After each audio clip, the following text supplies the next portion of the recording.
Boa noite, pessoal. Sejam todos muito bem-vindos a mais uma live aqui no canal do Centro de Estudos Fênix. Eu sou a Anne e hoje nós estamos num horário diferente do nosso habitual. Sexta-feira, um horário especial, sexta-noite, em substituição à nossa live tradicional do domingo, por um bom motivo, né? Para atender a agenda do nosso convidado, que é muito especial.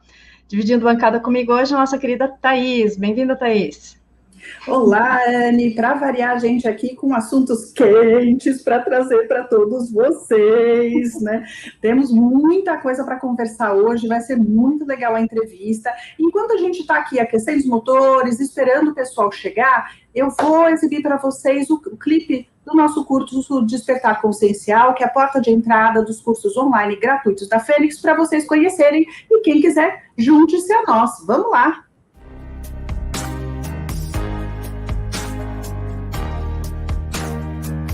Olá, meu nome é Sandra Cortez e quero te convidar para o curso Despertar Consciencial, que é a porta de entrada para os cursos e ações gratuitas do Centro de Estudos Fênix. Em 10 aulas semanais, online, gratuitas, propomos reflexões em grupo, práticas de autoobservação e meditativas, com diversos temas para o autoconhecimento, o aumento vibracional e a expansão da consciência. Através do curso, objetivamos a criação de um espaço de compartilhamento e equilíbrio energético, onde o aluno, em seu ritmo e intenção, trilha o caminho da autocura, automaestria e colabora com o aumento da sua frequência vibracional, tão importante para a saúde integral e o auxílio ao próximo. Para participar do curso é fácil. Envie e-mail para acolhimento.ph@cefenix.org. Muito bem, eu acho que sem mais delongas a gente pode trazer o nosso convidado, né? Muito especial, está sendo ansiosamente aguardado. Seja bem-vindo, Demis. Olá, muito boa noite, Thaís, a Anne, todos os amigos aqui também desse canal, e também os amigos do Mundo Secreto. Muito boa noite, é um prazer estar aqui com vocês, no Instituto Fênix. Uma satisfação pela primeira vez, né, que eu estou aqui, né? Então é uma grande satisfação, um grande prazer estar com todos vocês. Eu já estou vendo aqui também no chat alguns amigos já conhecidos, então é um prazer, é uma grande satisfação. Queria, inclusive, agradecer a presença aqui de várias pessoas, entre elas a Marlanda, que fez essa ponte, a Eliette, que deve estar por aqui também, e quero mandar um beijo para minha mãe, primeira vez que minha mãe está ao vivo me assistindo. Então é especial também. Um abraço para a Marlanda, porque ela é administradora do grupo do Telegram e também do meu canal. Além desse canal, também é do meu canal, ela é administradora dos dois canais, tanto do Fênix quanto do Mundo Secreto também. Isso, a Marlanda é uma querida, está sempre nos acompanhando também. Então, Demis, a palavra está com você. Então, o tema proposto hoje é exopolítica. Isso é um termo muito novo, quem introduziu esse termo foi o Dr.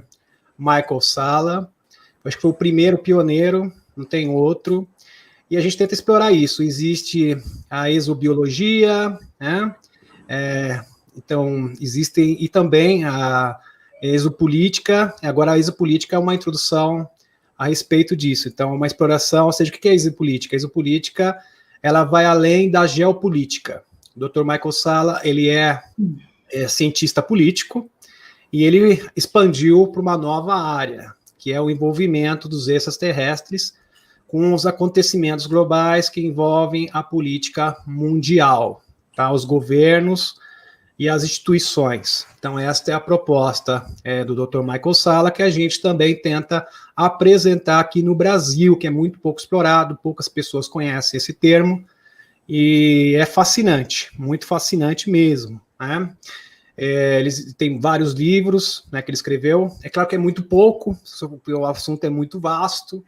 O William Tompkins também faz alguma coisa a respeito da exopolítica, né? Ergon Berggruen também, você tem alguma coisa a respeito de exopolítica. A exobiologia já é bem conhecida, né? A gente já fala, né, exobiologia, que são os extraterrestres, né, com os catálogos, que seriam os extraterrestres. Agora, a exopolítica já é uma novidade. O William Thompson, ele foi o primeiro, né, que relatou, porque ele foi engenheiro da NASA nos anos 50, isso após a investigação que teve na Alemanha da SS, né, que teve foram 24, alguns falam 29, algumas fontes. O William Thompson fala que foram 24 espias que estiveram na Alemanha. Eles instalaram na base Diego Garcia, que é uma ilha que é tanto usada pelos Estados Unidos quanto também pela Inglaterra, né, a coroa britânica. Situa no Oceano Índico, a ilha de Diego Garcia, que é uma ilha bem interessante, assim, hoje ela é usada pelo Serviço Secreto Espacial, do ICC. Então, são informações novas. Por quê? Porque o mundo todo vai ter que conhecer, vai ser revelado a verdadeira história da humanidade. A humanidade, toda a história que nós conhecemos, todos os paradigmas, todo o sistema de crenças, porque esse sistema de crenças vai muito além da espiritualidade, também está na história, no conhecimento e na ciência. Porque a própria ciência também é uma forma de religião. Então, as pessoas, elas acreditam naquilo, elas não ficam fechadas, e existe uma nova gama de possibilidades que são ignoradas. E também com respeito à história. Nós fomos programados lá atrás, essa programação é muito profunda, então o despertar da consciência é sair dessa programação. Esta é a verdadeira proposta do despertar da consciência. E essa programação mental, ela é baseada na tendência humana que os arcontes lá do passado, que os arcontes são seres inorgânicos, e eles são os cabeças assim dos extraterrestres negativos, eles estão acima dos dracos e dos reptilianos. Eles foram fotografados, muito difícil, pela NASA aqui na ionosfera, né? Então, eles parecem um olho, inclusive, por isso que aquele olho da pirâmide, né? Tem um olho da pirâmide, porque eles parecem é muito semelhante a um olho, né? Isso é bem interessante, você tem algumas fotos com relação a isso. E, assim, é algo assim realmente incrível. Se você for imaginar que nós fomos programados, primeiro, para entregar, porque o ser humano ele é super poderoso. Nós temos o poder, né, somos de criar as coisas, né, temos o poder, somos seres conscientes e cientes também, então nós podemos sentir todos a expressão do universo, a essência do universo, porque todos somos uma integração de um todo, né, somos parte de um todo, né, somos integrados com o todo, que é a lei do Uno, né, a lei do Uno, que é dos aviários azuis, que está aqui. Aqui já, aviários azuis, e também o nosso amigo, a nossa amiga, né? Isso aqui é feminina, a Acturiana, deixa eu me situar aqui, porque é difícil. Por lado de lá, isso. É porque é espelho, né? Fica invertido. Gente, fica exatamente invertido. Então, dá aquele bug no cérebro, normal, já se situamos aqui. Então, nós somos programados, primeiramente, para entregar o nosso poder a governantes e a guias espirituais. Então, o ser humano tem aquela programação de adoração. Até ontem mesmo, na Perguntas e Respostas, perguntaram para mim por que Sananda, Jesus, não assumiu o papel dos guardiões. Por causa da tendência humana de adoração, né? Ou seja, entregar o seu poder e a sua espiritualidade para outros seres. É bom entender que Jesus Sananda, ele queria a nossa ascensão espiritual. Então, ele até disse, né, esses milagres que eu faço, todas essas coisas, vocês também está disponível para todos, através do despertar da consciência. As pessoas que depois, os arcontes, criaram religiões, os homocapses, eles já deturparam religiões desde o Antigo Egito, na Suméria, na Fenícia, tudo deturpado. Então, nós temos essa tendência de entregar nosso poder para representantes, para governantes, nosso poder de escolha, e também a nossa espiritualidade. Então, isso é muito sério. Agora, com relação à exopolítica, aqui eu tenho várias datas de quando começou tudo isso, né? A história é muito longa, vamos tentar aqui resumir o máximo possível. Se vocês duas quiserem fazer algumas perguntas também, pode sentir à vontade, tá? Porque, assim, o William Thompson, ele falou a respeito do almirante Rico Botta, não sei se vocês já conhecem, já ouviu falar dele, né? O almirante Rico Bota não aparece nos livros do William Tompkins. Então as pessoas até achavam, isso aí é uma mentira, uma lorota da parte do Tompkins. Mas não foi, não. Tanto é verdade que ele colocou um nome um pouco diferente, colocou Eric, diferente, Eric, porque ele é Rico Bota, né? Ele colocou Eric Boltes, uma coisa assim, né? Bem diferente. Mas ele menciona nas entrevistas sim, do sim. Rico Bota, então, ele pode não ter escrito no livro, mas ele fala muito claramente qual que era a história, é incrível. Sim. Aí o que ocorre? Como ficou nisso? Será que o almirante Bota existiu ou não? Porque não tinham provas tangíveis da sua existência. O que aconteceu? A própria Marinha dos Estados Unidos, isso o próprio Michael Salla ali fala, ela apresentou no site todo o registro do Rico Bota, com foto, tudo bonitinho, comprovando, com assim, olha, vou dar uma ajudinha para vocês. Isso, porque a ajudinha vou ajudar vocês né? a comprovar que ele realmente existiu. Ele realmente existiu, isso é um fato. E por quê? Porque ele não fez, o Rico Bota, ele não aparece muito porque ele não estudou na escola naval. Então, como ele não estudou na escola naval, ele era um semi-analfabeto, ele era um marinheiro de terceira classe, tá? Essa é a verdade. E ele se tornou almirante. E ele se tornou almirante pelo próprio Forrestal. Forrestal ele fez parte da primeira composição dos 12 Majestic. Foi ele que criou o Rico Bota. O Forrestal ele fez os 12 Majestic, são os 12 majestosos, que surgiu depois do início da indústria aeroespacial norte-americana, né, com essa construção, porque era assim, eram 12 pessoas que eram cientistas e também militares renomados dos Estados Unidos, que eram para cuidar da indústria aeroespacial, né, e também cuidar dos assuntos relacionados aos OVNIs, que estavam intrigando já os Estados Unidos há muito tempo, através de uma sucessão de acontecimentos que foram, assim, chamaram toda a atenção do governo dos Estados Unidos, e teve uma sequência de acontecimentos que acabou desencadeando na ruptura do governo dos Estados Unidos, que teve que ceder, os 12 Majestic assumiram o poder dos Estados Unidos, eles são realmente os governantes dos Estados Unidos. Essa foi a primeira composição. Então, eles foram feitos a priori para coordenar os estudos, as investigações sobre os OVNIs e a indústria aeroespacial. Depois, posteriormente, eles assumiram o poder político dos Estados Unidos. Então, existem 38 níveis, né, acima do presidente dos Estados Unidos. Isso é exopolítica, porque está estritamente relacionado com os extraterrestres. Então, vamos lá, vamos entender isso aqui de uma forma bem simples. A exopolítica começa na Alemanha da SS. Vou usar a Alemanha da SS por causa do YouTube, tá? Para ficar mais fácil. Você já sabe que eu estou me referindo. Alemanha da SS, ok?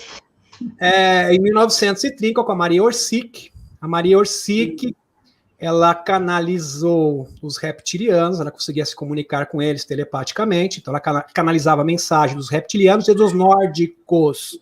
Nórdicos, também conhecidos como Agatans, que têm a sua base no Himalaia. Eles não são intraterrenos. Tem pessoas que falam, eles são intraterrenos? Não são intraterrenos. Os Agatans, eles são da constelação de Taurus, Aldebaran, tá? O planeta Aldebaran. E eles fazem parte da frota negra dos Dracos. Eles vieram para a Terra e se alojaram no Himalaia. Não tem nada a ver com Ágata, tem gente que confunde. É uma coisa diferente. Não tem a ver com a Ágata que entrada para a fraternidade branca, a fraternidade branca da Terra. Né? A Helena Danã fala de uma raça chamada Taal, de pleiadianos, que também fizeram uma aliança com os reptilianos, e eu estava na dúvida, se a Sociedade Vril, a Maria Orsic e essa mulherada, quem elas estavam canalizando no final porque eu achei que fosse o Tal, mas era o pessoal de Aldebaran, então? Ou era tudo Aldebaran. Bololô? Aldebaran, porque é o seguinte, os pleiadianos, existe um planeta, porque as pessoas têm que entender o seguinte, Pleiades é uma constelação, não é um sistema solar. Então, já começa por aí. Então, existem vários planetas, são muitos planetas. Todos os planetas da constelação de Pleiades são positivos, com exceção de um, tá? Com exceção de um. Eu tenho que até achar o nome dele, eu tive ontem essa informação, agora vai ser difícil de achar, Elete. Mas é um planeta, não vou me deter aqui, porque tem muitos dados, né? São muitos dados para a gente colocar. Então, com exceção de um. Então, esses pleiadianos, eles ajudaram, inclusive, para construir a base da Antártida. A base Antártida da Alemanha, que foi construída em 1939. Em 1939, os alemães foram para a Antártida, através dos conselhos, as coordenadas da Maria Orsic, que fazia parte da Sociedade Vril, né, porque tinha a Sociedade Vril, a Sociedade Thule e a Sociedade do Sol Negro. Eles realmente coordenavam a Alemanha. Então, o Bigodinho, na verdade, ele era um figurante. Uhum. O Führer era um figurante. Quem mandava realmente na Alemanha eram as sociedades secretas da Alemanha. Esse sistema, interessante, que ele foi implantado posteriormente nos Estados Unidos. O mesmo sistema. Então, você tem um sistema de sociedades que controlam tudo e você tem um governo de fachada. O governo dos Estados Unidos já perdeu o terreno no século XIX, quando se tornou uma corporação. Pois, com os 12 Majestic, piorou. A situação ficou pior ainda. Então, realmente, o presidente dos Estados Unidos, todos os presidentes, né, todos os Estados Unidos, são marionetes. Eles têm que submeter a uma hierarquia que está acima deles. Então, eles têm uma cadeia de comando que está acima do presidente dos Estados Unidos. Então, uma cadeia de comando que não muda, né? Enquanto o presidente muda de fachada... exatamente. Então, o que ocorre? Essa expedição que foi coordenada em 1939 foi coordenada essa expedição. Existe até comandantes da Alemanha que confirmam isso daí, né? Que foi coordenada em 1939. Depois disso, teve a Batalha de Los Angeles de 1942, onde Washington DC foi sitiada por vários órgãos. Existem fotos oficiais disso daí, vocês devem conhecer, com certeza. E, na verdade, esses OVNIs não eram... Assistiu quando era criança. Ele relata isso também. Achei incrível isso, ele está vivo na época. Ele tinha 12 anos, né? Ele foi ver com o pai, assistir porque estava o mundo em guerra, imagina, o mundo em guerra, e aquele ataque sem saber exatamente o que era, as luzes atacando. Eles alegaram que era dos japoneses, mas isso é uma mentira, é uma farsa. Foi uma Eu sou meio japonesa e garanto que a gente não tinha nada a ver. Não, mas foi uma farsa. O próprio comandante do Japão disse que jamais estiveram nos Estados Unidos. Foi uma farsa, isso é uma grande mentira, porque foi uma desculpa. E outra, tem vários testemunhos, foi tirado fotos, testemunhos de milhares, centenas de pessoas. Isso é jornal. Centenas de pessoas testemunharam em Los Angeles que se tratava de OVNIs. E foi uma guerra mesmo, porque eles alvejaram esses objetos voadores, foram alvejados. Inclusive disparou os alarmes, né? Disparou os alarmes, um ataque, causou muito pânico, né? Causou muito pânico. Depois disso, de 1942, que teve a Batalha de Los Angeles, né? Teve o caso Roswell, em 1947, então foi uma sucessão de eventos, e antes um pouquinho, em 1946, o presidente, o almirante Richard Byrd fez a expedição Antártida em 1946, porque eles sabiam da base da SS da Alemanha, que foi construída em 1939, canalizado pela Maria Orsic. Então, o que eles faziam? Os alemães, eles eram ocultistas, então eles confiavam na sua devoção aos dracos reptilianos a despeito da ciência. Interessante que os espiões que estiveram na Alemanha, na base de Diego Garcia, que era a base operacional para essas espionagens, eles trouxeram canudos, o Tompkins fala que eram vários canudos que eram levados para universidades de pesquisa dos Estados Unidos, através desses espiões. Então eram fotografias, mensagens, muitos eles estavam ou em alemão ou eram hierógrafos, ou seja, os reptilianos utilizavam hierógrafos, essa é a linguagem deles. Então eles não sabiam como decifrar aquilo e simplesmente eles passavam para as universidades, para os centros de pesquisa dos Estados Unidos e diziam o seguinte, resolve isso aí. E era uma ordem, não era um pedido. E sem dizer que era extraterrestre, né? Eles enganavam todo essa mundo. tecnologia, porque eles viram que eles tinham, a nave Vril já estava feita, Hannibal já estava operando, então eles já tinham naves de antigravidade, né? Os alemães já conseguiam desenvolver isso através da Maria Orsic, eles tiveram essas informações no Tibete, então eles foram, invadiram mosteiros tibetanos, à procura de manuscritos, acharam vários manuscritos secretos, alguns estavam em cavernas, e a Maria Orsic, como ela canalizava, ela dizia, ó, vai tal caderna, ali tá ali, você vai achar. E eles iam. O que ocorre é o seguinte, quando eles tiveram contato direto com os Agatans, porque os Agatans, eles que fizeram, eles foram os intermediários dos alemães com os reptilianos, porque os reptilianos nunca se apresentam diretamente, eles sempre ficam nos bastidores.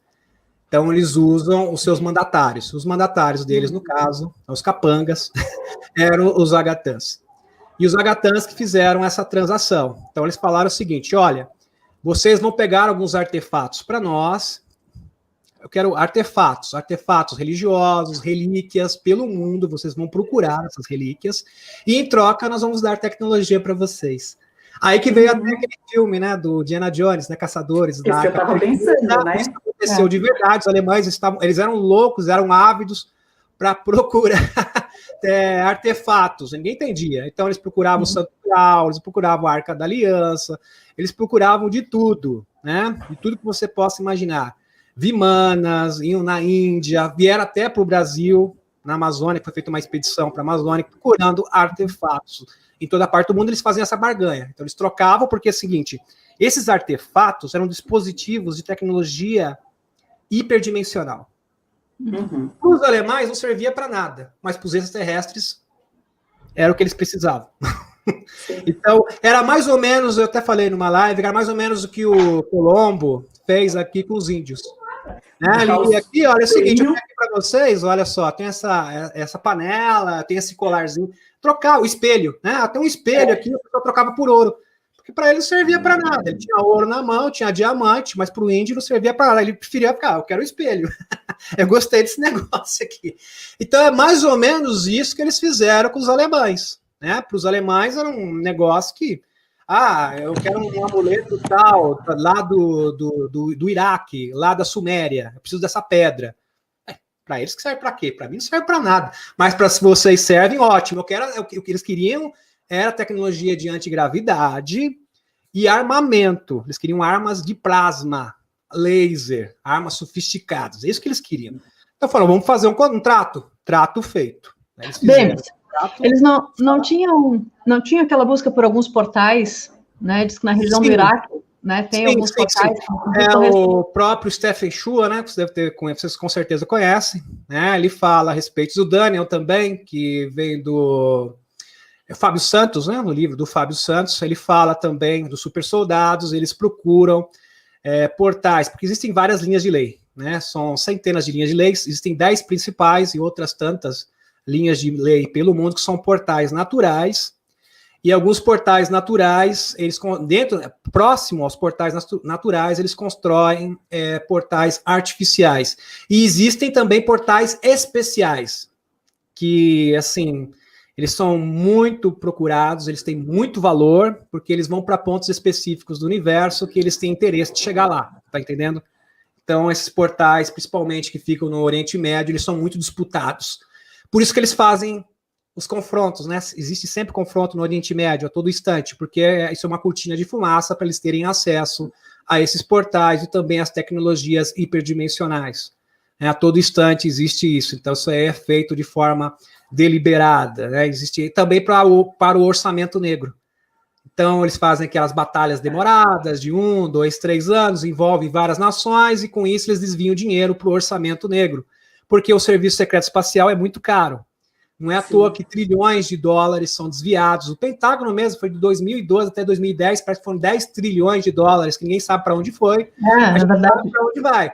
Eles vão para o serviço secreto espacial, porque é uma estrutura caríssima. Eu acho que foi em 2015 que teve toda uma liberação de alguns dados. Acho que foi em 2015 que veio a público valores absurdos, como $70 para comprar uma escova de dente, $70 um parafuso, né? Uma tampa de privado, $800, eram valores absurdos, né? Nas licitações para justificar. O primeiro que denunciou esse desvio de desvio de verba nos Estados Unidos foi o Neil Schneider. Vocês devem conhecer também, falecido Neil Schneider. Na década de 90, 95, ele já falava desse desvio de trilhões de dólares para o orçamento negro. Então, eles precisam fazer essas batalhas. Não é à toa que o Biden ficou doidinho para fazer um confronto lá no Oriente Médio, assim que ele assumiu o poder, né? Porque ele precisa, ele precisa dar a receita para o orçamento negro. Foi a primeira coisa que ele fez. Né, que o Pentágono ia fazer uma declaração e tinha uma audiência para esclarecer uma diferença de 700 trilhões de dólares na véspera do 11 de setembro. Exatamente. E aí aconteceu o ataque às torres e ninguém mais falou nesse caso, né? Foi uma senhora cortina de fumaça. É uma senhora cortina de fumaça, exatamente. Então, esse orçamento negro é usado. O Neil Schneider estima, coisa absurda, 22% do PIB dos Estados Unidos vai para o orçamento negro. 22% é muito dinheiro. A gente fala de desvio de dinheiro do Brasil, mas isso também dos Estados Unidos. A gente tem muito escola. Dinheiro mesmo. A gente fala de desvio de dinheiro, 22%. É uma quantia exorbitante. Exorbitante. Só para vocês terem uma ideia, as pessoas perguntam por que existe fome na África? Acho que é por causa disso, né? Esse dinheiro todo que é gasto com o serviço secreto espacial, essas fortunas. E é bom dizer também que todos os países do extinto BRICS, que o Brasil fazia parte, né? Porque não existe mais, também tem o seu serviço secreto espacial. O Brasil tem serviço secreto espacial, tá? África do Sul, Índia, também tem, a China também tem serviço secreto espacial, tá? A Índia, né, que eu já mencionei para vocês, e o Brasil também tem o seu serviço secreto espacial. Para que os países, fala assim, mas por que todos os países falam na mesma voz, né? Porque todos, de certa forma, eles têm o rabo preso, porque existe um centro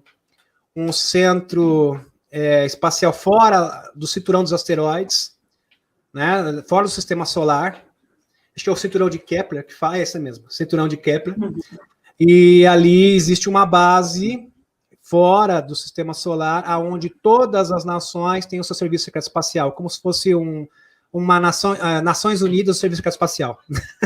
Uma ONU-NULU do Serviço Secreto Espacial. Então, aí envolve Japão, envolve todo mundo, né? Todos os países do mundo.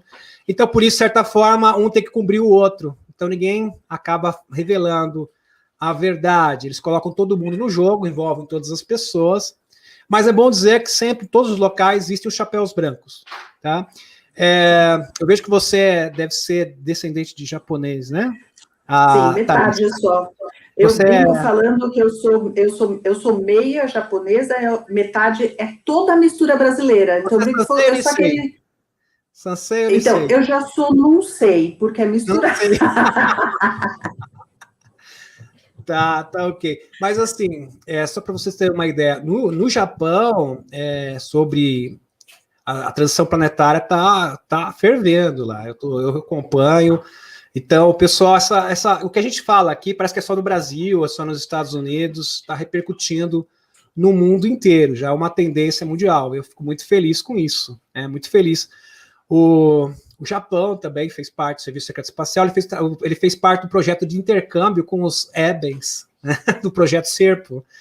O Japão fez parte desse projeto, então também, acho que todos os países, a própria Rússia também. Uhum. Então teve um envolvimento, foi um acordo que eles fizeram com os extraterrestres, e teve parte também os extraterrestres positivos. A gente está falando só de extraterrestres negativos, mas também teve a intervenção, a participação dos extraterrestres positivos.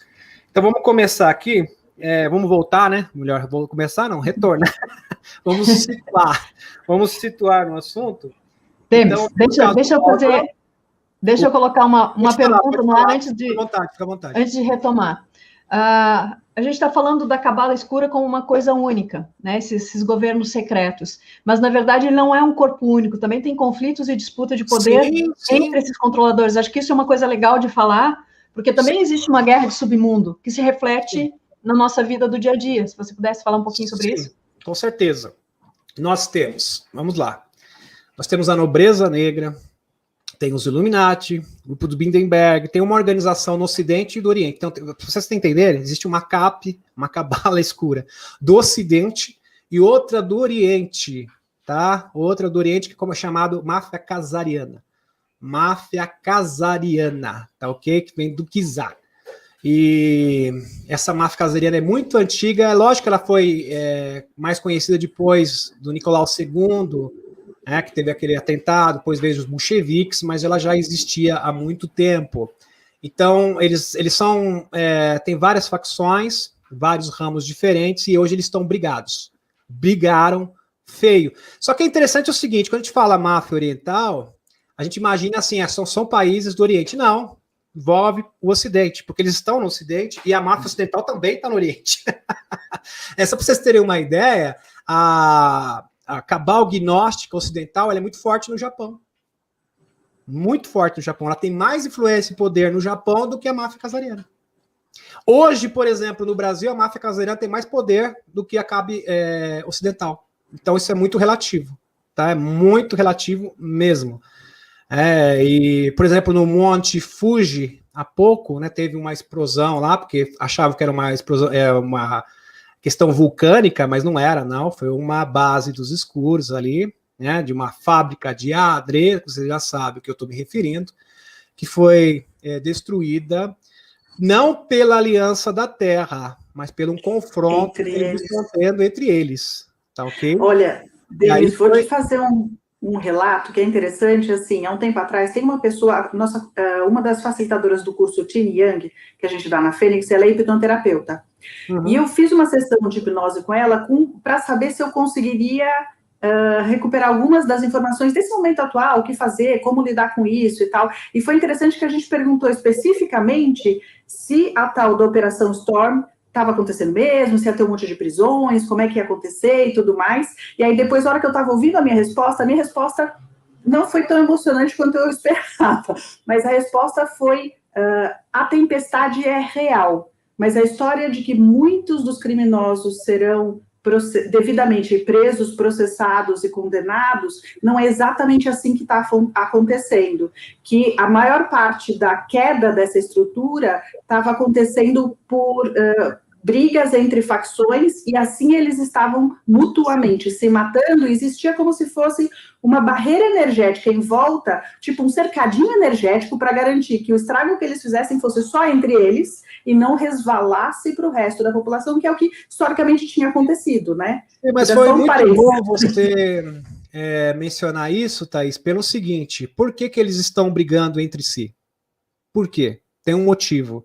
É porque os extraterrestres negativos que coordenam eles, né, que manipulam eles, estão brigando. Então, é reflexo.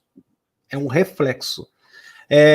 Tanto os satanistas quanto os luciferianos, eles estão em uma queda de braço muito forte. Os luciferianos são liderados pelos arcontes e os satanistas pelos draco-reptilianos. Os arcontes e os dracos estão em guerra.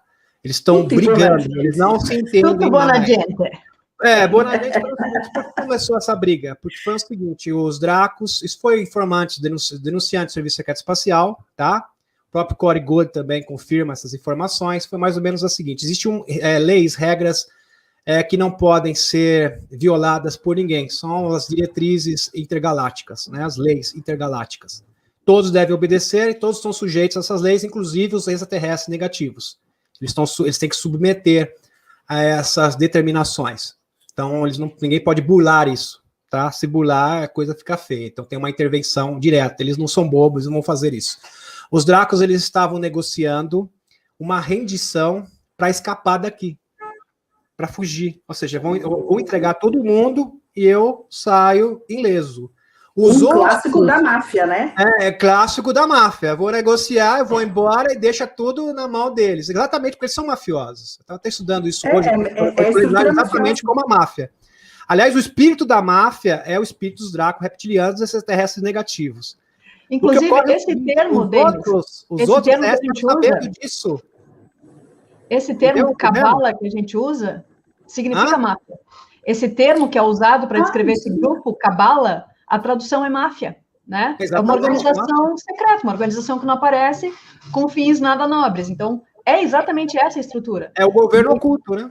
E a briga pelo poder é caindo cabeças, é briga, disputa interna sem regras, né? Inclusive, isso que o Demis está falando tem tudo a ver com a informação que a Helena trouxe, né? Que aquele caso de Magé foi justamente de uma nave que estava se entregando, estava negociando uma rendição, que foi abatida para não se entregar, para não entregar os segredos também. Então, o que ocorre? Como os Dracos estavam querendo entregar todo mundo para sair ilesos, os outros ficaram sabendo, aí deu uma briga danada. Não o quê? Se vamos deixar, vamos colocar a gente para trás. É uma maldade, isso é trapaça, vocês estão trapaceando, né? Então vocês vão entregar a gente. Aí deu uma encrenca muito grande. Também porque é o seguinte, os reptilianos têm outro problema. Os reptilianos eles eram amigos dos septoides, de uma raça de septoide, que é inimigo ancestral dos nórdicos. Os nórdicos ficaram sabendo disso, também ficaram super ofendidos, muito ofendidos. Então, eles estão brigando, literalmente, entre si, além do medo do flash solar. Então, a capa escura, os homens, os seres humanos, né, que são as marionetes, que eles são marionetes, na verdade, sim, eles estão por conta própria. Como eles estão por conta própria, eles não têm essa liderança que eles estavam acostumados, esse suporte, e era um suporte assim, extraordinário, né, dos extraterrestres. Então, eles estão cometendo erro em cima de erro.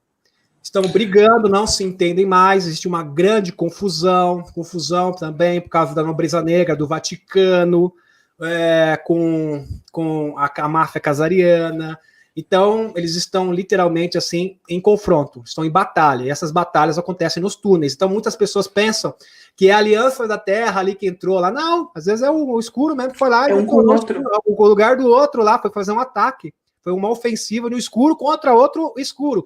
E isso que aconteceu lá no Japão, no Monte Fuji. Ou seja, foi um confronto da máfia casariana oriental com a máfia ocidental.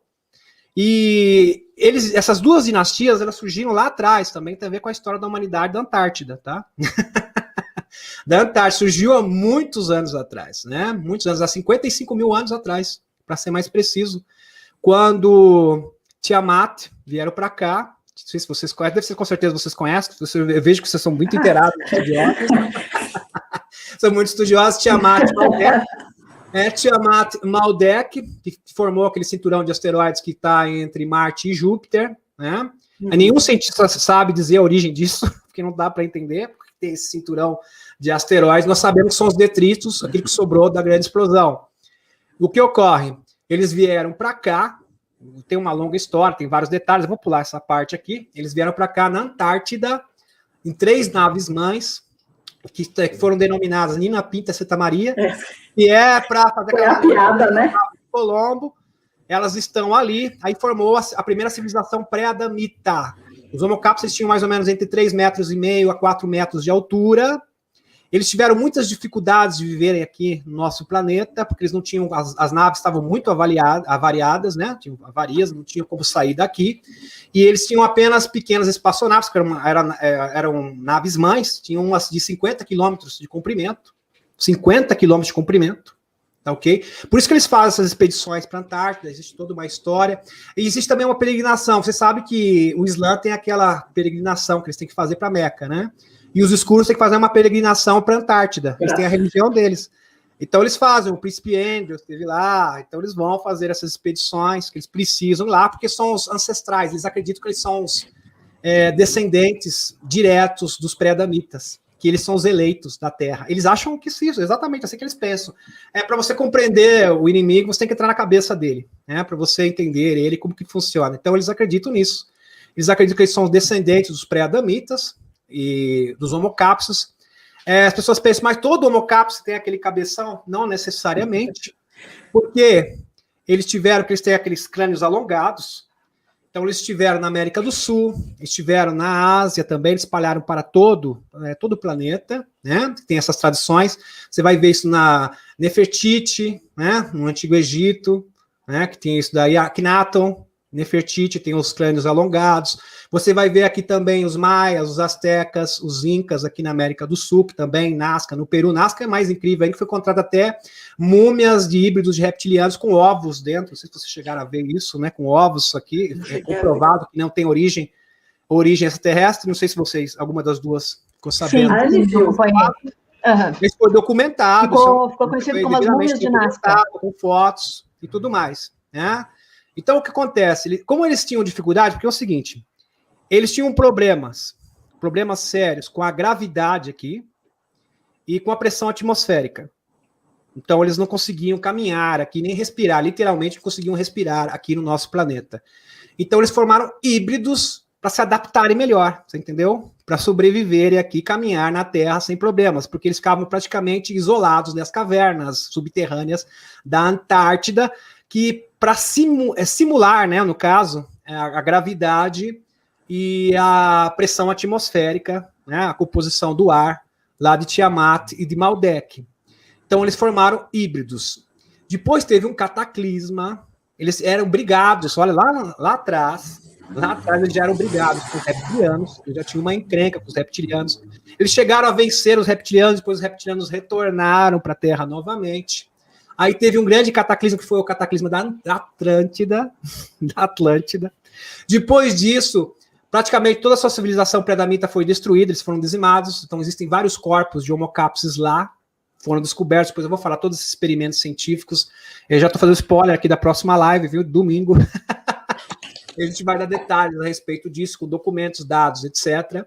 Então, o que ocorre, meus amigos? O que ocorre é o seguinte, depois disso, teve esse grande cataclisma, parte deles migraram para o Ocidente e outros para o Oriente. Então, eles formaram duas dinastias separadas, uma oriental e uma ocidental. Então, foi aí que se formou a capa escura, e a capa ocidental e a capa oriental. Aí formou a máfia casariana e a ocidental. Então, eles estão em duas dinastias diferentes, tá? Duas dinastias completamente diferentes, duas famílias diferentes. Eles trabalhavam entre si até pouco tempo atrás. Eles já tiveram outras brigas, porque não é só de agora. Já tiveram várias encrencas. Agora, eles realmente não se entendem mais. Por quê? Porque o flash solar, além de despertar a consciência, ele tem esse poder de expandir a consciência, ele também faz com que os maus se tornem cada vez mais maus e mais interessante. Então, as pessoas boas, elas tendem a melhorar e os maus tendem a piorar cada vez mais, né? Por isso que tem aquela fala da separação do joio e do trigo. Então, as pessoas, elas acabam se expondo, mostrando que elas são de verdade, né? Uma hora ou outra. Esse é o poder da transição planetária. Então, o que ocorre é que esses seres agora, né, eles não conseguem mais esconder as suas verdadeiras intenções. Então, é muito simples. Então, vamos ficar sabendo, olha, esse camarada aí tá me manipulando, ele tá me usando. Lá na frente, ele vai me jogar, ele vai me descartar. Eu tô aqui, mas eu vou ser descartado a qualquer momento. Então, eles já ficam em alerta, vocês entenderam? Entendeu? É isso que ocorre. Então, eles ficam com medo. E um está se expondo, eles se expõem, as verdadeiras intenções deles acabam ficando expostas, porque isso é um poder, esse é um dos efeitos do flash solar. Então, eles se revelam, e revelam um para o outro. Como eles são pessoas do mal, são pessoas totalmente negativas, um acaba descobrindo o plano do outro. Ah, olha só, ele tá... Claro. Aqui, mas lá na frente, porque a máfia é bem assim, né? Lá na frente ele vai puxar o meu tapete, ele vai acabar me matando. Então eu tô aqui, eu vou ser descartado a qualquer momento, eu estou sendo usado por eles, né? Então, como eles têm essa noção, e é verdade, porque assim, eles se ajudam, a máfia é assim, você ajuda a máfia te ajuda. Depois que eles conseguem o que eles querem... Azar, te descartam. Aí você é descartado. Porque só um vai sobreviver. Só um grupo sobrevive. No final fica apenas um, né? Apenas um. É igual o Highlander, só pode existir um. É igual o Highlander, exatamente o mesmo princípio, né? O Highlander. Então, no final fica um só. Eles se toleram, um ajuda o outro, mas no final... Mas por interesse, né? Eu queria aproveitar o seguinte... Por ambição. Interesse. A gente já está aqui chegando nos 50 minutos de live. Se deixar, a gente passa a noite inteira falando do assunto. Mas como aqui a gente não tem tanto tempo assim, você vai ter que sair daqui a pouco. Que tal se a gente começar a falar dos amigos positivos e de todo mundo que está nos ajudando, dessa galerinha atrás de você e os nossos azuis maravilhosos que estão nos ajudando? Os aviários azuis, eles estiveram com o presidente Eisenhower. Os pleiadianos de Vênus também estiveram com o presidente Eisenhower em épocas diferentes, anos diferentes. Porque foi feito o acordo com os reptilianos. Porque eles, na verdade, foi o seguinte: quando o almirante Byrd esteve na Antártida, ele foi fazer uma investida militar com 4.700 fuzileiros navais, submarinos, aviões, etc. Depois eles falaram que foi uma expedição científica. Eles alegaram que foi uma expedição científica. Expedição científica com esse arsenal todo. A expedição científica mais bem armada da história. A expedição científica mais bem armada do mundo. E isso, a guerra já tinha acabado. E tomaram um pau. Em 1946, a guerra já tinha se findado. Então não tem nenhuma justificativa. Então ele foi para lá, ele tomou uma sova dos alemães da Antártida, liderado pelos reptilianos. Eles foram dizimados. Chegaram no Chile na volta, ele descreveu o que aconteceu, ele falou a verdade, depois eles desmentiram no jornal chileno, antes de ir para os Estados Unidos. Existe uma questão. Por que os reptilianos fizeram isso? Eles não fizeram isso pelo seguinte, falaram assim, ó, nós vamos atacar eles vão sofrer baixas terríveis, eles vão ficar assustados, eles vão ficar apavorados, e eles vão fazer qualquer coisa para ter essa tecnologia. Eles vão até vender a alma deles, se preciso, para ter essa tecnologia, porque eles vão ficar apavorados. E foi isso que o Eisenhower foi. O Churchill falou, olha, é o seguinte, eles têm uma tecnologia aqui que nós não podemos concorrer com eles. Não passa nem perto, né? É insuperável. Seria, comparando, né, seria homens da Idade Média querendo batalhar com o exército de hoje. Seria mais ou menos isso, se fosse comparar. Então, é uma batalha perdida. O que aconteceu foi o seguinte, o presidente Eisenhower foi praticamente obrigado a fazer esse acordo com os reptilianos, porque eles queriam, olha, a gente precisa dessa tecnologia, a gente precisa aprender a fazer essas máquinas. Porque quanto a isso, não temos como concorrer. Não temos como concorrer com isso. Não temos como competir com isso. Pelo que Valtor contou... competir com esse tipo de armamento. Eles fizeram um acordo... Demis, pelo que Valtor contou depois para Helena, na verdade, esse acordo não foi fechado pelo Eisenhower, né?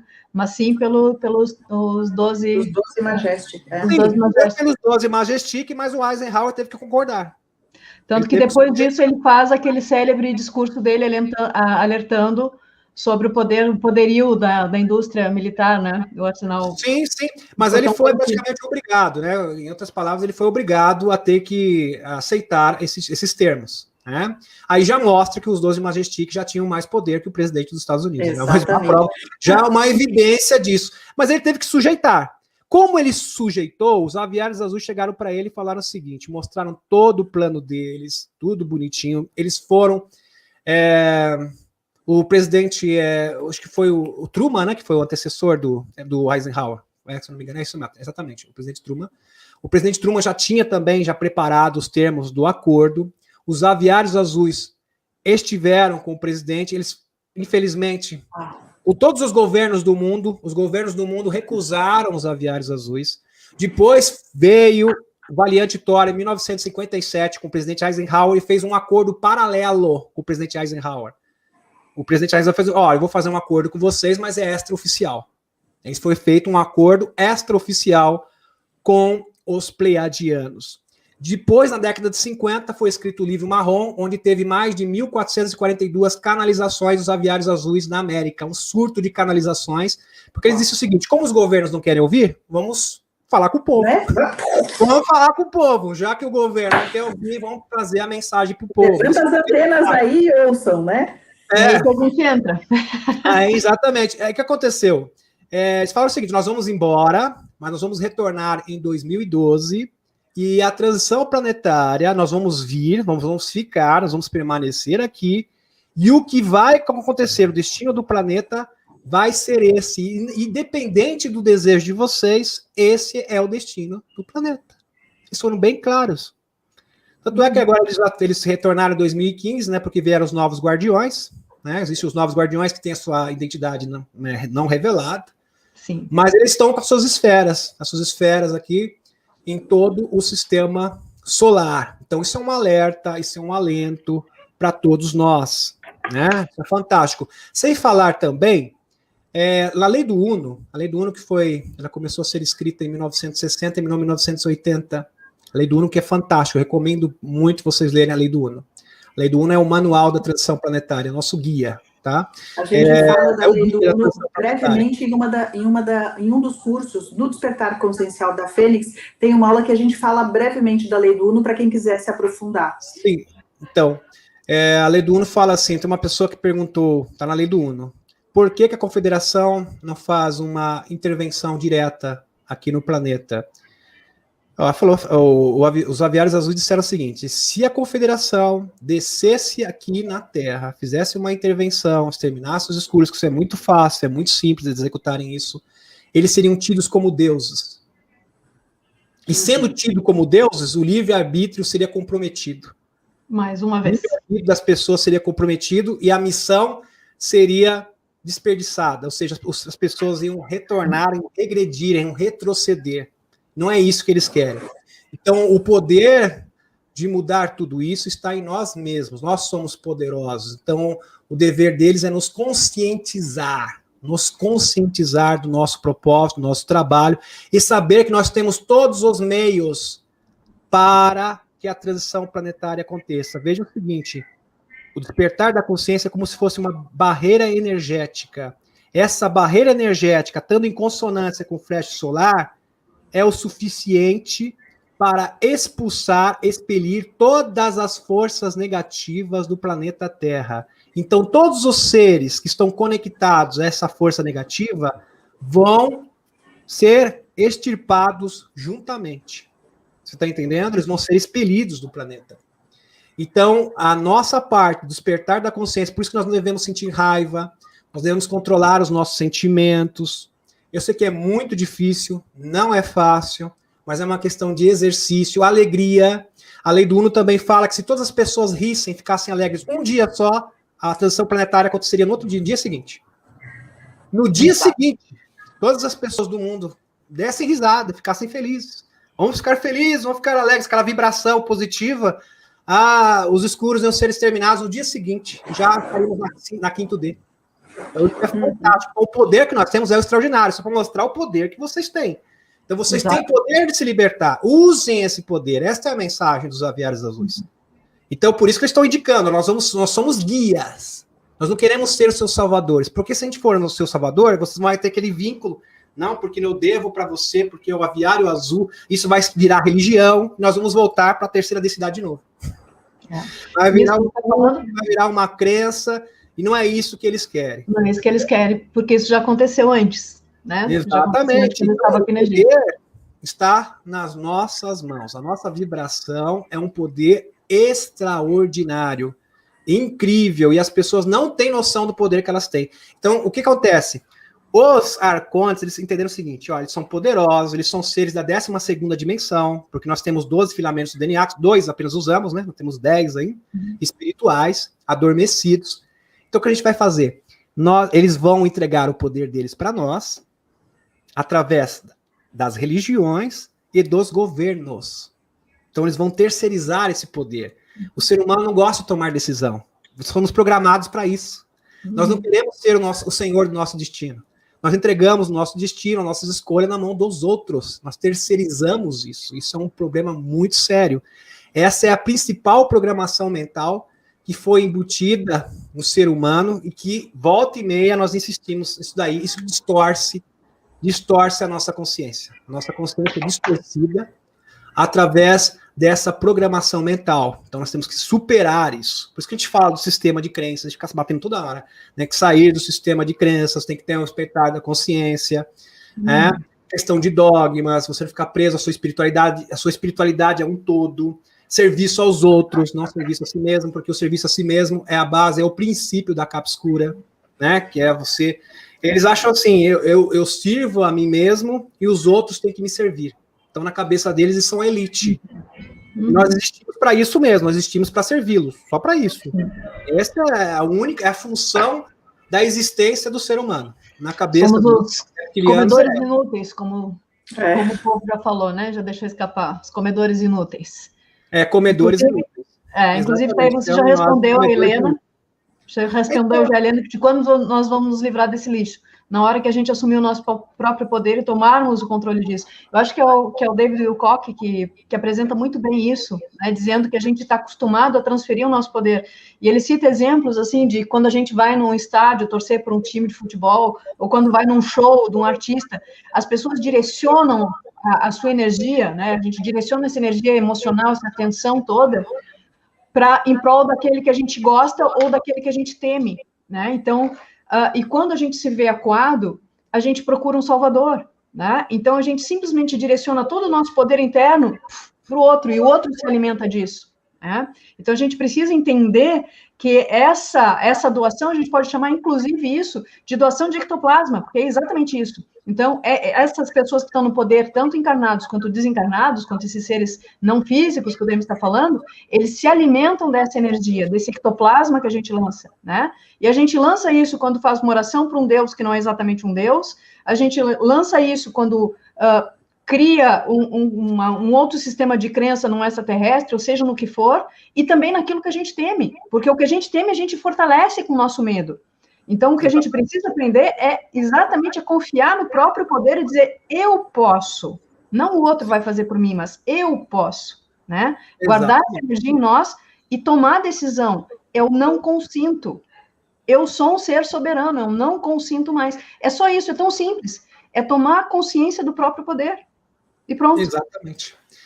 Nós somos seres poderosos porque é o seguinte, o DNA humano é uma das mercadorias mais valiosas do universo, por isso que existe o ICC, né, que é o Aglomerado Empresarial Interplanetário. Nosso DNA nós somos o produto, né? É importantíssimo. Então, o ser humano é extremamente poderoso. Então, nós não podemos transferir o nosso poder, exatamente como você falou, muito bem dito, por sinal, para outras pessoas, terceirizar aquilo que nós devemos fazer.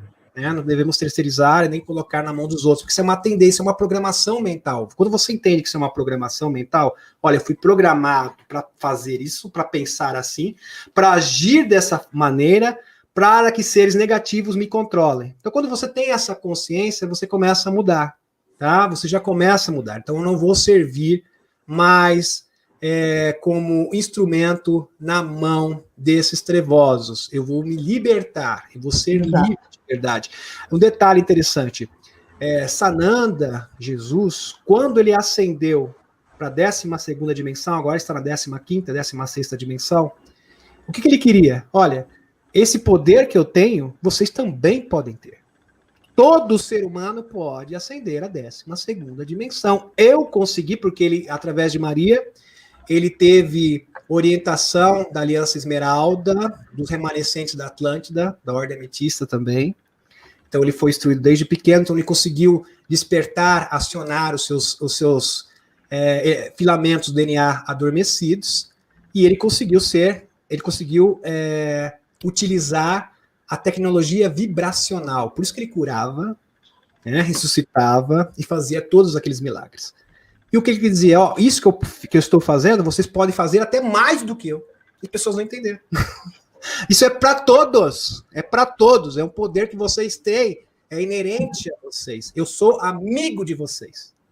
E as pessoas acabam transformando isso em religião, daí vem os arcontes. Então, meus queridos, é uma coisa muito complicada, né? E olha só como que é isso. As pessoas, elas veneram e elas exigem que todos pensem da mesma forma, que aí fica pior ainda, mais negatividade. Exigem que todas as pessoas pensem, se você não pensar, você é um herético, você é do mal, e começa a perseguição. Veja, isso é tudo uma programação, é um ciclo do mal que se repete. Então, essa é a principal programação mental. Então, as pessoas precisam entender isso, compreender isso, para se libertarem de verdade, de fato e de direito.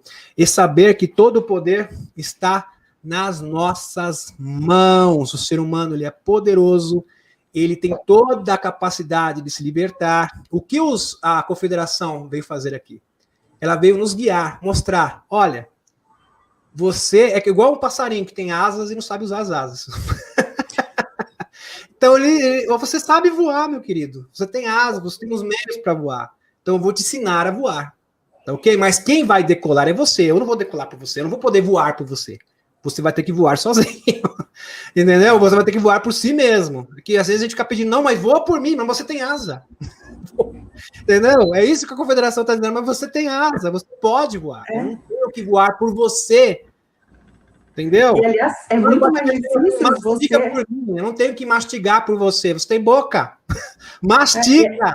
Você tem a capacidade. É muito mais complicado a gente aprender a fazer isso do que simplesmente chegar alguém aqui e resolver a questão para a gente e a gente poder cair no mesmo erro de novo depois. Sim. Exatamente. Né? Veja só, os Aviários Azuis já estiveram aqui 3 vezes. E 3 vezes a mensagem deles foi deturpada. Então eles já sabem. 3 vezes no passado já estiveram aqui. E foi deturpada. Aí começa a trazer religião. O próprio, eu estava vendo hoje um vídeo do David Wilcock, e ele fala o seguinte na lei do Uno, né, que muitas pessoas estavam canalizando mensagens dos Aviários Azuis e o ego começou a inflar. Eu sou importante, os Aviários Azuis estão falando comigo, então eu sou uma pessoa especial. A partir deste momento, você já cria uma abertura para que as mensagens, para que as canalizações sejam infiltradas, olha que interessante, pelos negativos. A partir desse momento, com orgulho, com vaidade, ou até mesmo achando que os Aviários Azuis são uma espécie de salvadores, de Deus, de divindades. Então você já deturpou, você entendeu tudo errado, você já compreendeu completamente errado. Eles são nossos amigos. Eles querem que nós sejamos iguais a eles. Ou seja, vocês vão ficar na 5ª dimensão, vocês vão ser iguais a nós. Nós não somos superiores a vocês. Eles falam, nós não somos superiores a vocês. Entenda mais. Na verdade, nós temos um potencial maior que o deles. Porque, veja só, um pleiadiano, ele é da 5ª dimensão. Mas ele não tem um DNA com filamentos que possam alcançar a 12ª dimensão. Nós temos. Olha só que coisa. Nós temos um potencial maior que os pleiadianos. Maior. E a pessoa se sente inferior.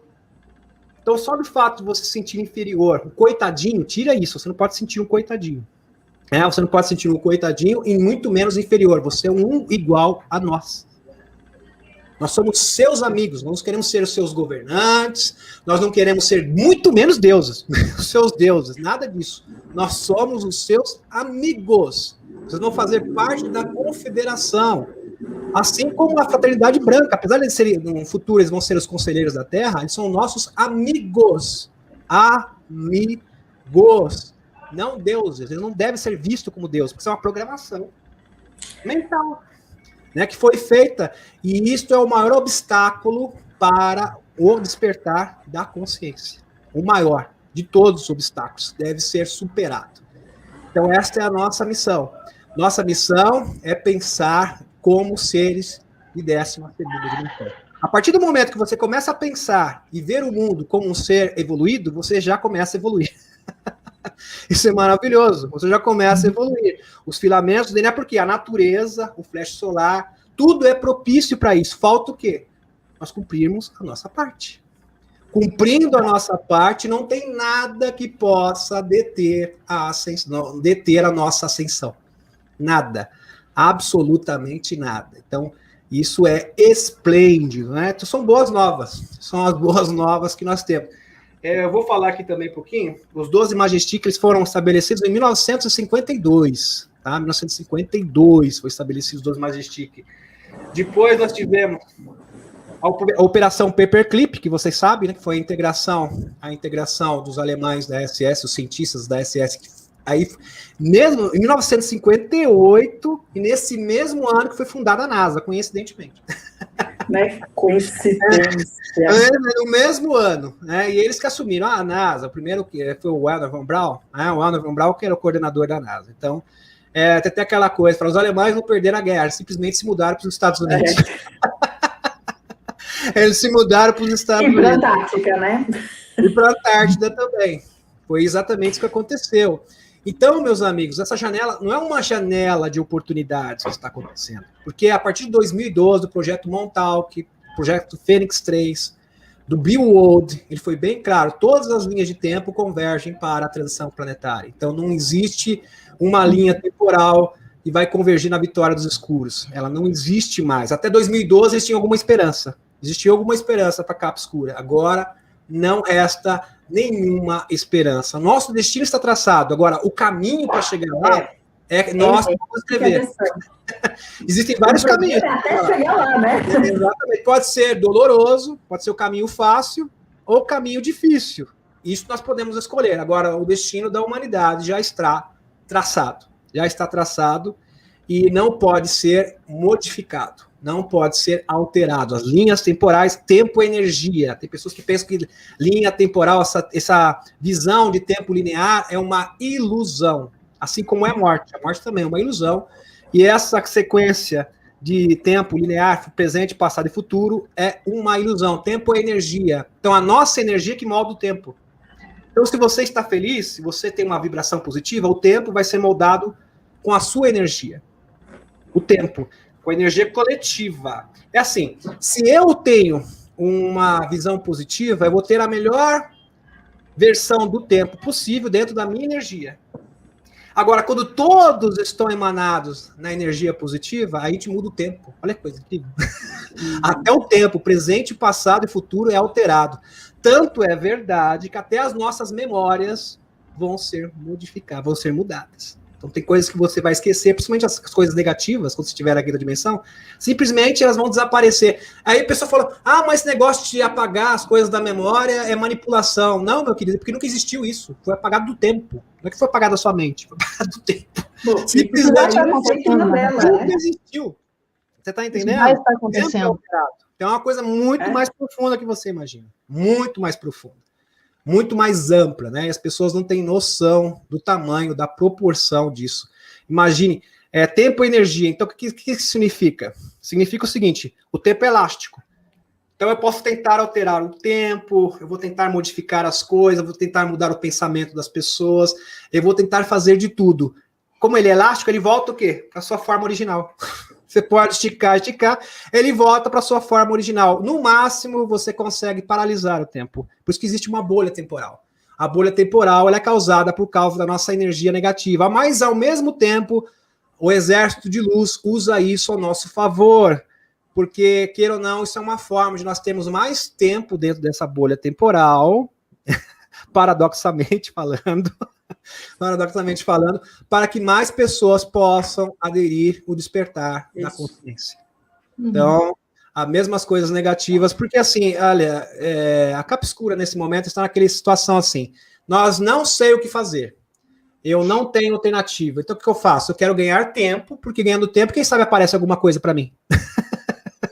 É a sensação que eu tenho. De repente, alguma coisa diferente surge, vem alguém aqui, alguma coisa acontece e muda o jogo, porque não tem como mudar, né? Pode falar, pode complementar. Tem gente que tem a sensação de que essa época é muito semelhante o finalzinho da Segunda Guerra Mundial, em que a uma certa altura eles chegaram à conclusão de que já que perdemos, vamos matar o maior número possível de pessoas e fazer o caos total. E tem gente nessa mentalidade, né? Quem não tem mais nada a perder, não tem mais nada a perder. Exatamente, você falou tudo agora, viu, Thaís? Foi brilhante o seu comentário. É assim, quando você está em desespero, você comete as maiores atrocidades.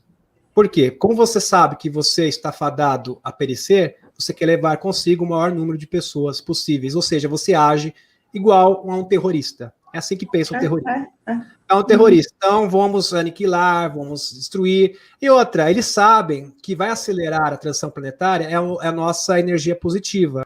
Então, vamos trazer várias mazelas, porque assim abaixa a frequência vibracional e quem sabe a gente ganha um pouquinho de tempo e quem sabe acontece alguma coisa nesse meio período. É assim, mais ou menos assim que eles estão agindo. Então, vamos tentar abaixar a vibração das pessoas através de várias mazelas produzidas, fabricadas por eles. Então, existe uma agenda bem grande. Por outro lado, você não tem a impressão também de que, assim, quanto mais vai ficando absurdo o que está sendo imposto na população, isso também tem um efeito contrário de fazer com que as pessoas despertem? Por motivos diferentes, as pessoas falam assim, pera, agora acho que tem algo de estranho nisso, e pode ser o gatilho para a pessoa despertar. Sim, exatamente, porque assim, o que ocorre é o seguinte, quando você tem problemas muito sérios, você começa a olhar para si mesmo. Ou você acaba fugindo da realidade, porque alguns fazem isso, né? Fugindo da realidade, procurando entorpecentes, até o suicídio mesmo, ou a pessoa começa a olhar para si mesma. Quando ele começa a olhar para si mesmo, começa a avaliar a sua vida. Começa a ver o que vale a pena de verdade. E nisso vem o despertar da consciência. Então, acaba tendo uma introspecção. Isso é um momento de introspecção, para as pessoas se analisarem, olharem para si próprias e verem o que vale a pena na vida, até para se informarem. Uma vez eu até falei assim, que se fosse em outra época, talvez as pessoas não dessem tanta atenção para essa mensagem. É verdade. Talvez não dessem tanta atenção. Se fosse daqui uns 10 anos atrás, talvez a mensagem não tivesse tanto alcance como tem agora, porque, queira ou não, as pessoas acabam tentando achar respostas, né, procurando em si mesmo o que está acontecendo, uma introspecção, e eu acho que é o momento oportuno para a expansão. É aquele negócio, né? Tudo que eles fazem, Thaís, acaba sendo um tiro saindo pela culatra. Tudo tem efeito colateral. Eles vão atirar e acaba voltando bem na cara deles. É mais ou menos assim que acontece, né? Então, todos os recursos, todos os meios, até esse terrorismo que eles estão utilizando, acaba afetando eles lá na frente. Então, tudo joga a favor da transição planetária. O Bill Weld falou, você pode... Eles faziam... Para vocês entenderem o que o Bill Weld fazia no projeto Montauk, é como se fosse o cronovisor. O cronovisor é feito por pessoas que, além da visão remota, tem um supercomputador, um dispositivo tecnológico que tem mais precisão ainda. Existem pesquisas feitas com visão remota, né? Mas eles fazem com 5, 6, 7 pessoas separadamente, nenhum é influenciado pelo outro, e o relatório tem que bater, bonitinho. Aquilo que não bate, está conflitando, eles simplesmente descartam. Não, isso aqui não, você está falando isso, o outro está falando isso, então isso aqui tem que bater as informações perfeitamente, em harmonia, né? Todas as informações, tem que bater de forma perfeita. No caso do projeto Montauk, Fênix 3, né, que o Bill Weld fez parte, tem até vídeo no YouTube, né, da entrevista dele, ele é bem claro, a partir de 2012 você pode fazer o que você quiser, eles sabem disso, a todas as alternativas, tudo no final da transição planetária. Despertar da consciência. Despertar da consciência. Despertar da consciência. Não tem meios, porque é muito fácil você calcular as coisas, né? Imagina que você tivesse um poder desse nas mãos. Então você poderia fazer, eu vou fazer isso, vamos ver se dá certo. Vai ver um computador lá, visão remota, olha, isso, você tem que mudar isso, daí vai dar certo. Então eles sabiam precisão cirúrgica, né? Agora, chegou em 2012 adiante, tenta desse jeito, não dá. Tenta desse jeito, não dá. Mas tenta dessa forma aqui, também não dá. Vamos tentar a crise climática, não dá. Invasão fake, também não vai dar. Nada dá certo, nada. Vamos tentar uma coisa. Não funciona também. Lá na frente dá o despertar da consciência. Então eles estão desesperados. Aí a entrevistadora falou, mas se eles sabem que eles estão perdidos, olha que interessante isso aí. Se eles sabem que vão perder, por que eles insistem? Sabe o que o Bill Weld falou? Eles são psicopatas. É isso, na verdade, né? Eles não tem nada a perder. São psicopatas. Não tem, ele falou, não procure achar lógica no psicopata. O psicopata não tem lógica. Quem é psicólogo sabe o que eu tô falando. Não tenta achar uma razão, uma lógica. Não, mas isso não tem lógica. Ele tem lógica, só não tem empatia. Exatamente, não tem empatia. Exatamente, não tem empatia. Então, não tenta tentar racionalizar isso. Não tem sentido. Eles fazem porque simplesmente eles são trevosos, eles são assim. É a natureza deles, né? Parece aquela história da tartaruga, né? Lembra da tartaruga que ia atravessar o rio, né? Tinha um escorpião. Aí a tartaruga estava no rio, ia atravessar o rio, o escorpião falou, deixa eu nas suas costas, tartaruga. Falou, não, você é um escorpião, você tem veneno, você vai me aniquilar. Falou, mas como, tartaruga? Se eu fizer algo para você, eu vou morrer junto. Não faz sentido. Aí falou, é verdade, tem lógica, né? Se você fizer alguma coisa para mim, você vai junto também. A tartaruga falou, tá bom, sobe aí. E foram atravessar essa lógica, uma história, uma analogia. E no meio do caminho, o escorpião picada na cabeça da tartaruga. Tá, no meio do rio. No meio do trajeto. A tartaruga estava tonta, já estava morrendo. Estava assim, falando, mas escorpião, isso não faz sentido. Por que você fez isso? Eu vou morrer, mas você vai morrer também. Falou, mas não é uma questão de lógica, é que esse é o meu caráter. Então não procure lógica, né? Não é uma questão de lógica, não tem lógica nenhuma. É que esse é o meu caráter, é a minha natureza. É mais ou menos assim que eles acham. É mais ou menos isso que acontece. Infelizmente. Né? Demis, a gente já estourou aqui seu horário, gratidão profunda. Você tem palavras finais que você queira deixar para as pessoas? Olha, Um recado final? Domingo agora, fazer minha propaganda. Por favor. Com a permissão de vocês. Claro. Então, domingo a gente vai falar sobre os segredos da Antártida, tá? 9 horas da noite, live especial. Vamos abordar todos os segredos da Antártida, detalhes, tintim por tintim, para vocês ficarem a par dessa grande revelação, que vai ser um divisor de águas na história da humanidade. Já está programado para isso acontecer daqui 6 meses. A Capa Escura não quer que isso aconteça, essa revelação, que vai mudar toda a estrutura do planeta, as diretrizes, vai abalar as diretrizes do conhecimento, tanto da ciência, porque isso vai afetar tanto a ciência, quanto a questão espiritual da nossa origem, quem somos nós, todas as perguntas assim que têm intrigado o ser humano, as grandes questões da humanidade, né, que tem intrigado não o ser humano, a humanidade como um todo, né, há muito tempo. Então não perca, nesse domingo nós vamos abordar esse assunto que vai ser muito importante, pertinente para a transição planetária e para o nosso conhecimento também. Ó, foi uma satisfação estar com vocês, tá, com a Anne Amaral, com a Thaís. Foi fantástico vocês. Eu já vi que vocês são pessoas assim muito bem preparadas, que estudam. Eu sempre falo para as pessoas, o importante, vibração é importante, mas conhecimento também é importantíssimo. Os próprios aviários azuis, eles falam que primeiramente deve vir o conhecimento, depois vai vir o amor. Porque o amor vai ser normal. Porque é o seguinte, a atmosfera do planeta já é para o amor, para as coisas positivas. Então você precisa primeiro, por isso que o conhecimento vem primeiro, ele vem na frente. Vem até está acima até da meditação, da meditação. Então, isso é importantíssimo. Então, estudem, procurem assimilar conhecimento. Foi sensacional, assim, olha, fantástico. Os comentários da Anne, vocês duas, foi maravilhoso. Então, foi uma conversa, assim, extraordinária. E espero estar aqui mais vezes também. Foi muito bom mesmo. Por favor, é só falar, que é a sua casa, tá? Já está de antemão reconvidado para assim que você quiser. Muito obrigado, foi uma satisfação. E olha que a gente, na verdade, aqui eu pensei em falar tantas coisas, fez só uma introdução. A gente teve só um cheirinho do que é exopolítica, porque nós tivemos uma introdução. Aqui horas e horas. Até o projeto montar, o projeto Serpa, que foi o intercâmbio, que foi feito de 1965 a 1977, envolveu a Rússia, o Japão e os Estados Unidos, né, que foi um intercâmbio de 12 anos, né? De 12 anos com... Cada teminha desse dá uma live completa. 12 anos com o intercâmbio dos extraterrestres do Serpo com os seres humanos, né? Foi bem legal mesmo. Mas foi uma satisfação, um prazer, né, estar aqui. E um beijão no coração de todos aqui, de nossas pessoas, nossos amigos que estão acompanhando a live. Então, acho que é isso, né, pessoal? Vamos liberar o Demis. Gratidão, Demis, mais uma vez. Gratidão a todos que estão aqui nos assistindo. Pessoal que está aqui interagindo no chat, desculpa, gente, eu não consegui passar perguntas, você sabe que o Demis tem muito conteúdo para passar, né? Quem acompanha o Demis sabe que ele marca uma live, nunca dá para terminar o assunto e tem a 2, a 3 depois, porque não dá para esgotar, e porque, afinal de contas, é só a história toda da humanidade, né? É só isso que se discute aqui. Então, é verdade, a história tudo que nos ensinaram está errado, a gente tem que reaprender tudo.